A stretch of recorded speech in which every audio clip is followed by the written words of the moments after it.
fala tudo junto, né? De todas as etapas juntas. Aqui vem as explicações que foram feitas lá no início, agora vem nos artigos separados, ok? Então vamos dar uma recapitulada aí. Bom, vamos lá. Artigo 29 vai falar do quê? A educação infantil, tá? Vamos lá, gente. Eu preciso saber, até mesmo se eu fosse fazer uma redação sobre educação infantil, só daqui, só dessa tela aqui, eu já faria a minha redação completa, tá? Então, às vezes, vocês precisam ficar atentos a alguns detalhes aí. Aqui já daria uma redação completa sobre educação infantil, por exemplo. Então, ó, a educação infantil é a primeira etapa da educação básica, certo? Ela tem a duração de 5 anos. Por que 5 anos, gente? Três primeiros anos é creche, os 2 últimos é a pré-escola, né? Então, a creche, 0 a 3 anos, e a pré-escola, 4 e 5 anos. Por que o aluno vai para a educação infantil? Porque ele vai ter o seu desenvolvimento integral, desenvolvimento global, desenvolvimento completo. O que significa? Em todos os aspectos. Ele vai, durante esses 5 anos que ele ficar no infantil, ele vai ter o seu desenvolvimento físico, o seu desenvolvimento psicológico, intelectual, social, e a educação infantil, ela complementa a função da família, né? A ação da família, da comunidade. Então, ela vem complementar, tá? E a gente sabe que o aluno que frequenta a educação infantil, ele vai estar mais adiantado, né? De quem nunca foi, de quem nunca frequentou. Enfim, bom? Então, aí é continuação, tá? O 29, 30 e 31 é tudo sobre educação infantil. O artigo 30 vai trazer a divisão, né, da educação infantil. Então, a educação infantil, ela está dividida em creche, que vai até os 3 anos. Quando a gente fala 3 anos, tem os quebradinhos, né? 3 anos, 11 meses, 29 dias, ok? Ou seja, até completar 4 é creche, tá? Lembrando aquele 31 de março, se o aluno completar 4 anos até 31 de março, ele vai para a pré-escola. Se ele não completar, ele continua na creche, tá? Aí só mais um ano que ele vai. E a pré-escola, 4 e 5 anos, né? Que a gente fala, ok? Artigo 31. Nós acabamos de ver alguma coisa sobre avaliação. Só que aqui é específico a avaliação para a educação infantil, que é diferente, o jeito de avaliar o infantil é diferenciado do fundamental e médio, ok?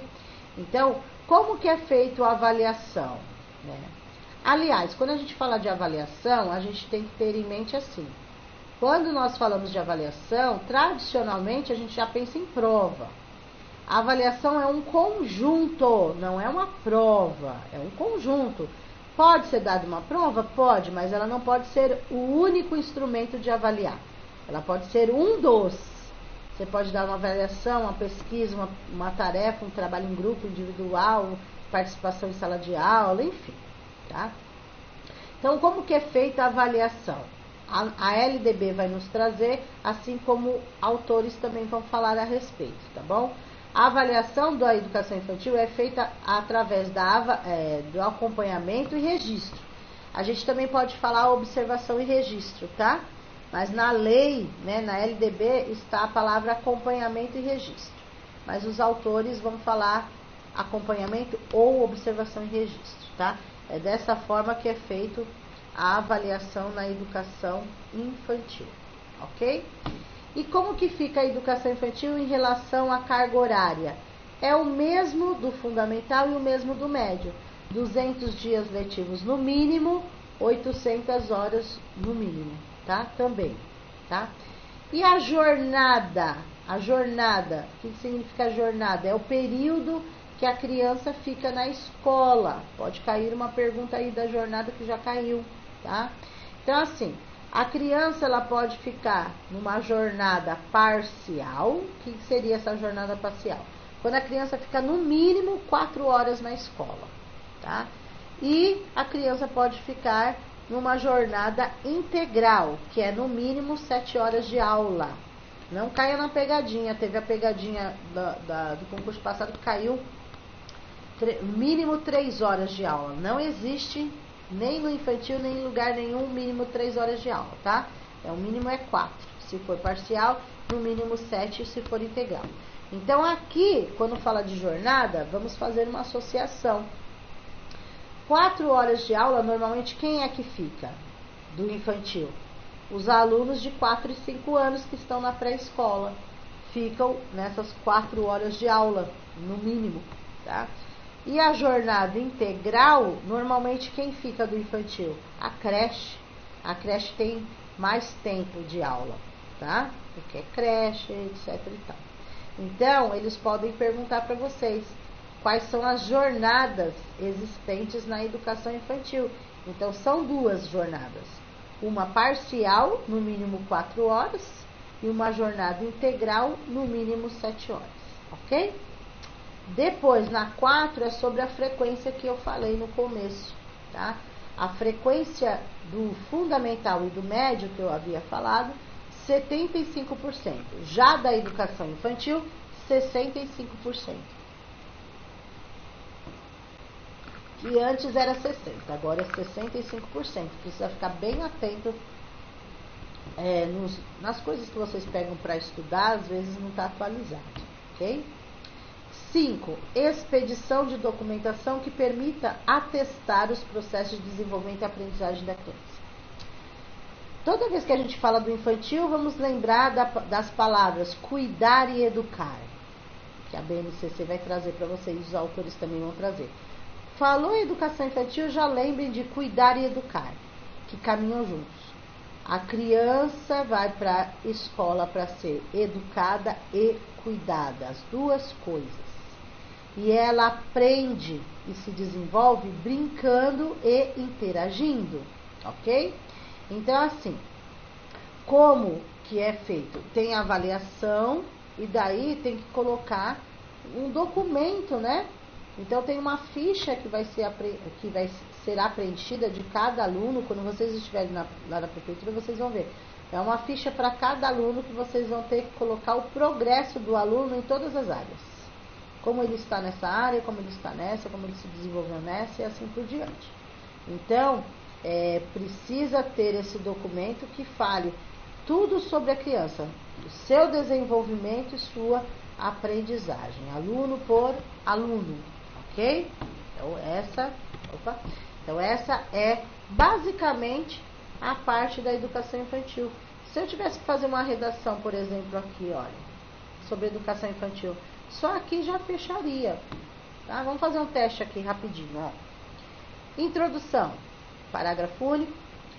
A educação infantil é a primeira etapa da educação básica em que o aluno se desenvolve integralmente até os 5 anos. Ela está, aí tá, desenvolvimento, está dividida em creche, que corresponde de 0 a 3 anos, e pré-escola 4 e 5. Segundo a LDB, né, ou segundo a legislação federal, a avaliação da educação infantil é feita através do acompanhamento e registro, cuja carga horária correspondente 200 dias e 800 horas, né, a jornada, a frequência, enfim. Aí terminaria com uma conclusão aí, né, sendo assim, com o objetivo para que a criança tenha o desenvolvimento e aprendizagem de qualidade, etc. Tá? Só para vocês terem uma ideia, que assim, gente, muitas coisas que nós estudamos na LDB, vocês podem, não a LDB, muitas coisas que nós estudamos em tudo, né? Nas leis, em autores, vocês podem tirar muita coisa, muitas ideias para montar uma redação, tá? É só dando um toque aí para vocês, ok? Continuando. Então, o artigo 29, 30 e 31 cai na prova de concurso de vocês, tudo bem? Vamos lá. O artigo 32 é sobre o ensino fundamental, tá? Ensino fundamental. Então, o que pede? Vamos lá. O ensino fundamental é a segunda etapa da educação básica, tá? O ensino fundamental, ele é obrigatório, tá? Ele corresponde a alunos de 6 a 14 anos, tá? O aluno tem a duração de 9 anos, porque é do 1º ao 9º ano, o ensino fundamental. Na lei eles não dividem anos iniciais e anos finais, eles colocam o fundamental inteiro, ok? Inicia-se o ensino fundamental, os alunos a partir de 6 anos, tá? Lembrando que só pode fazer a matrícula conforme a lei se o aluno tiver completado 6 anos até 31 de março, não é 30. Não caiam nas pegadinhas da VUNESP, que eles vão colocar lá para vocês. Julho, vão colocar 30 de março, que é uma pegadinha, né? Porque é 31 de março. Vão colocar agosto, vão colocar abril. Não, só existe 31 de março, mais nada, ok? Vamos lá, continuando. E o ensino fundamental é para dar uma continuação, né? Na etapa do infantil. Então, é uma continuidade, só que mais complementar, ok? Então, o que se espera do ensino fundamental? O que a lei determina? Vejam aí, quando eu falei do ensino o básico, né? Que eles pedem o mínimo de qualidade, vejam qual seria esse mínimo, tá? O desenvolvimento da capacidade de aprender, tendo como meios básicos. Então, é o básico. Vejam, o aluno vai ficar 9 anos no ensino fundamental. Então, espera que ele saia pelo menos com o básico, tá? Lógico, é só isso? Não, é muito mais do que isso. Porém, pelo menos o básico a lei está determinando, tá? Então, o que seria para eles o básico? Que o aluno saia com o domínio da leitura, da escrita e do cálculo, tá? Seria o mínimo possível aí que o aluno chegue no 9º ano sabendo ler, escrever, calculando, interpretando um texto, produzindo um texto, enfim. Fora isso, também ambiente natural e social, né?